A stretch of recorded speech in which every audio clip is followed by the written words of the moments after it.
The president of Cuba, Miguel Diaz-Canel, will visit on Thursday the territories most affected by Hurricane Rafael, which made landfall on the island on Wednesday as a Category 3 hurricane.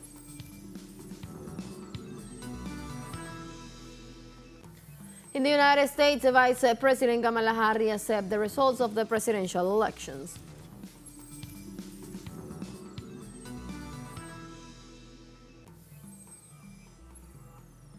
In Lebanon, the new Secretary General of Hezbollah denounced Israeli Prime Minister Benjamin Netanyahu's intentions to expand his Zionist projects to other territories in the region.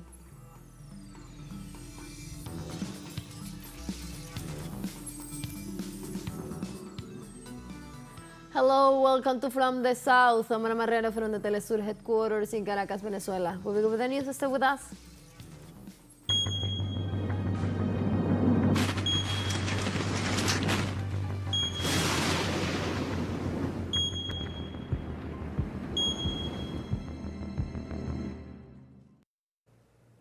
The president of Cuba, Miguel Diaz-Canel, will visit on Thursday the territories most affected by Hurricane Rafael, which made landfall on the island on Wednesday as a Category 3 hurricane.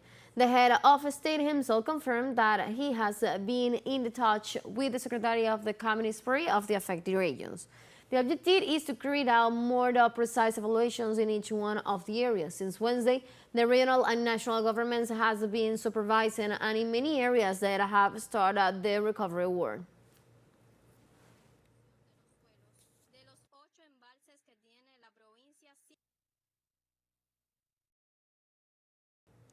In this context, is moving forward the strategy for the gradual recovery of the national power system in the western part of the island. The electric system was disconnected this Wednesday as a result of winds gusts about 100 kilometers per hour. In the last hour, it was possible to bring energy to Guiteras and Nuevitas power station to start the recovery of to start the reconnection process. More than 10 sectors of emergency power generations provide coverage in central eastern regions of the country, a number that should be increased further during the daylight hours. As soon as dawn breaks, specialists will visit areas in the west affected by Hurricane Rafael to diagnose damages and begin immediate recovery.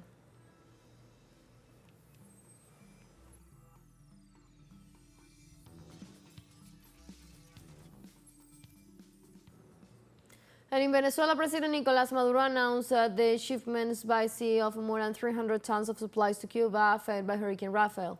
The president reiterated solidarity between both friendly countries and the government intentions to alleviate the consequences of the passage of Hurricane Category 3 Rafael this Wednesday, which caused the collapse of the electrical system due to its strong winds.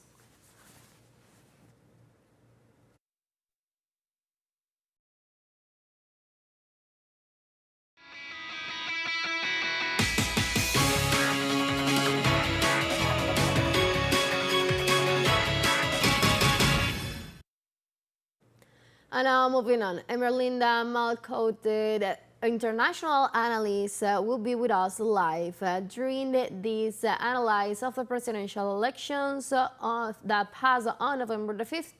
Hello, welcome, Emerlinda.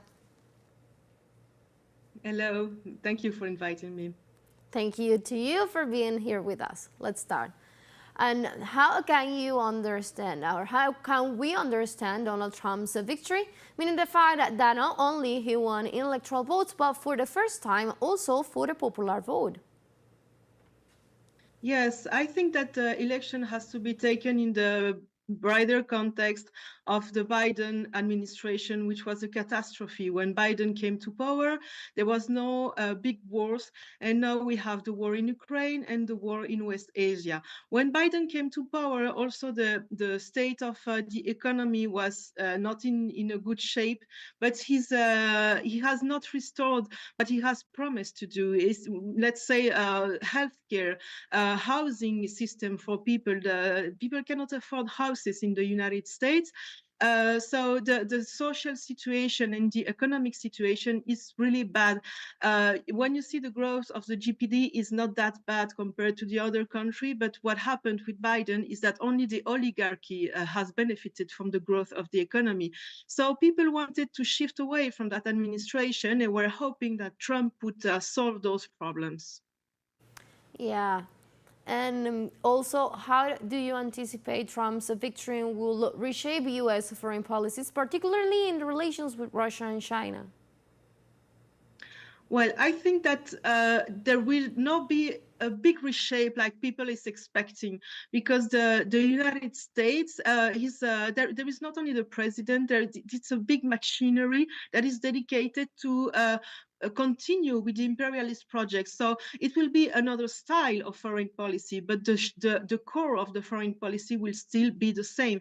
What has the capacity that has Trump and that didn't have Biden is that Trump is capable of negotiating. He can sit on the table with people that Biden has despised and that has cut relations. For example, Saudi Arabia, of course, Russia, North Korea, and so on. So Trump will be able to discuss with them. But the core of the foreign policy of the United States will still be the same. It will be perpetuating the United States imperialism all over the world. Yeah.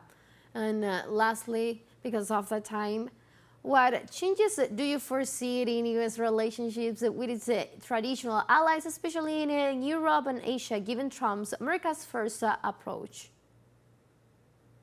Well, Europe is, it will be easy. Elite from Europe is disappointed of the result of the election, but still there will, at the end of the day, they still have to obey their master, because Europe has been shaped for decades of obeying to the United States, because it benefits from for European imperialism. So they are not happy with it, but they will, at the end of the day, go with it. And with Asia, it will be very interesting. And for the moment, I think that we still need a little bit of time to oversee what changes would happen. I guess dialogue will resume, but I think that Trump is going for an all war with China, unfortunately.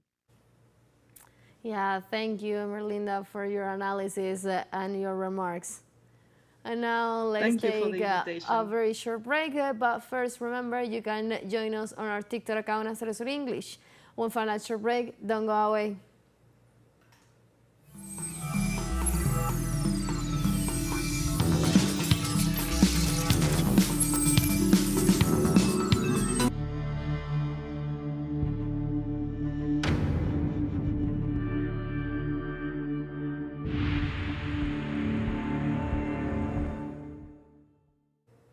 Welcome back to From the South.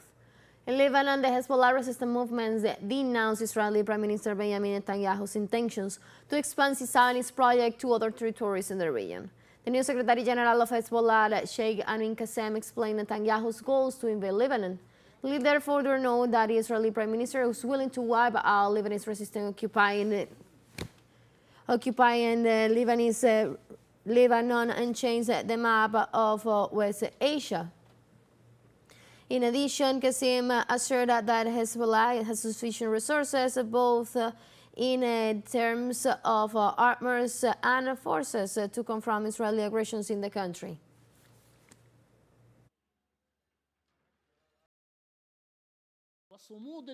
By the time the Israeli enemy decides to stop the aggression, there is a path for negotiations that we have clearly defined, indirect negotiations through the Lebanese state and President Nabi Berri, who carries the banner of political resistance.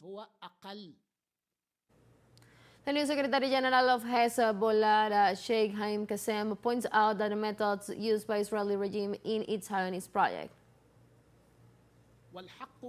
The first factor is extermination, slaughtering civilians, injustice, occupation, and brutality. This is what we witness in Gaza and Lebanon.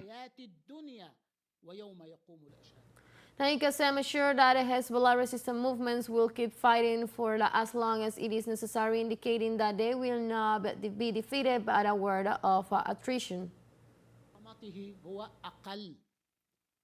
If they bet on the duration of the war to turn it into a war of attrition, don't hurry. If they want to establish a war of attrition, We are present. No matter how much time passes, we will stand firm, standing ready, facing them. They will not win even if it is a long time.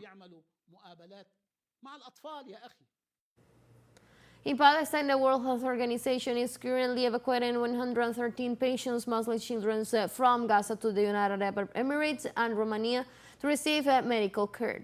The World Health Organization's representative for the occupied Palestinian territory reported that the patients, mostly children with trauma injuries and chronic diseases, have been living in a large convoy via the Kerem Shalom crossing with Israel. By the time they arrive there, the majority will then deport from Ramon Airport in southern Israel to the United Arab Emirates, while others will head for Romania. As a mother of children in Gaza injured shares information about her son's health conditions.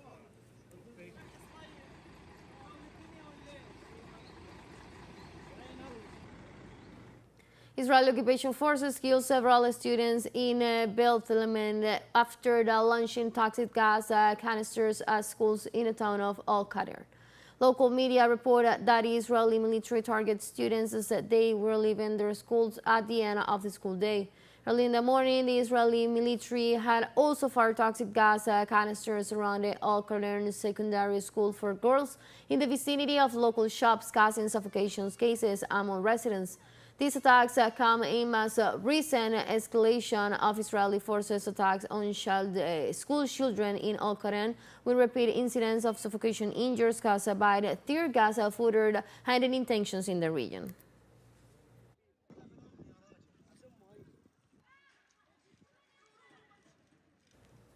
The Israeli occupation forces launched a new airstrike against southern Lebanon.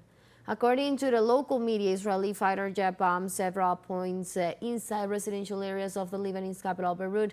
The attack left thousands of civilians killed and wounded, as well as significant material and infrastructure damage in several areas. The bombing came shortly after the Israeli forces spokesman for the Arab media, Avishai Adrad, issued a warning urging residents of Beirut's southern suburbs to evacuate the area.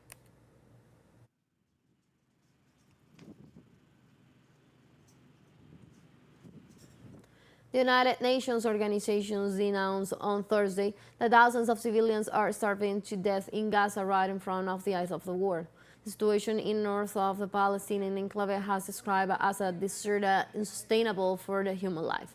Since a month ago, the troops of the Israeli occupation has been in the area. On Thursday, they blew up one of the UN schools set up for vaccination day. In the north, the second dose of the vaccines could not be provided due to the size imposed by the Zionists.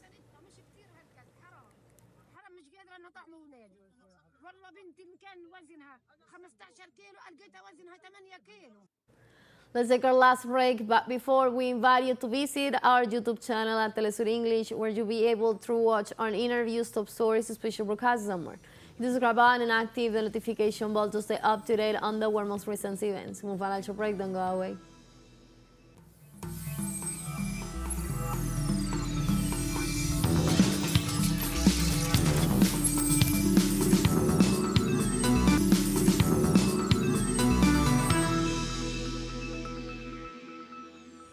Welcome back. In Argentina, police officers assaulted senior citizens on Wednesday while they were protesting against the government of Javier Milei. Argentine returned denounced that they were beaten by the authorities in the city of Buenos Aires as a way of repressing the social struggle of the sector.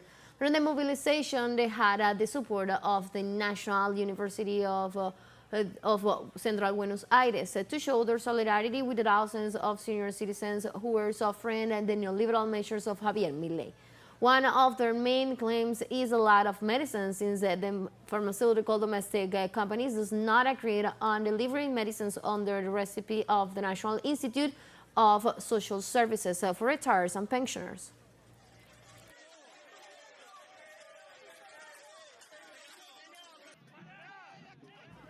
The Russian Federation Council ratified the International Strategic Partnership Agreement with North Korea.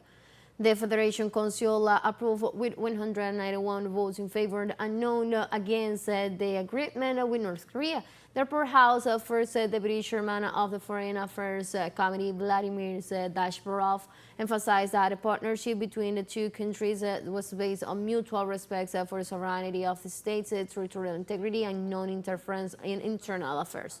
The document consists of 23 articles, which entails the expansion of cooperation in the trade, economy, investment, science, and technology, including the files of the space and peaceful nuclear energy.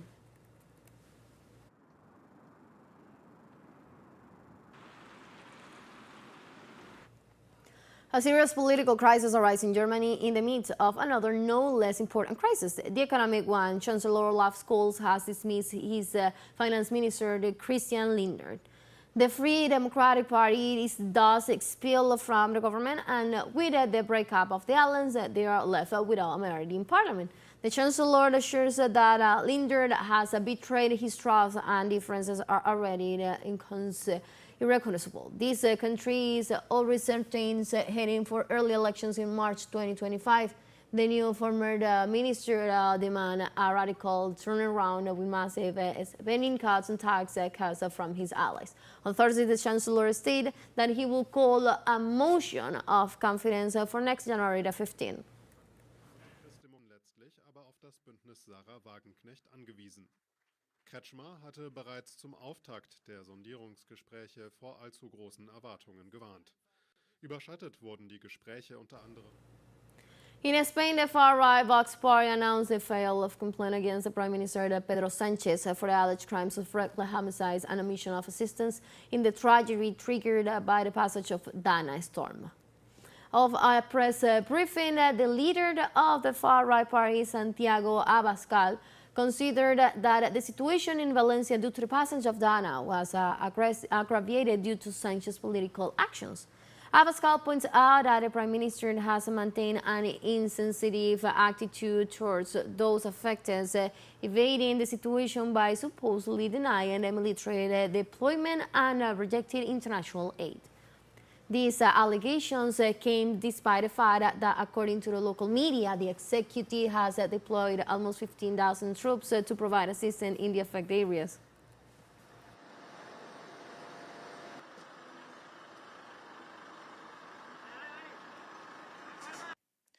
Las políticas de Bruselas matan. La política de... We have come to the end of this news brief, but you can find this and many other stories on our website at telesurenglish.net. You can also join us on our socials. We're on Facebook, on X, and on Instagram as well. For Telesur English and from the South, I'm Ana Marrero. Thank you for watching.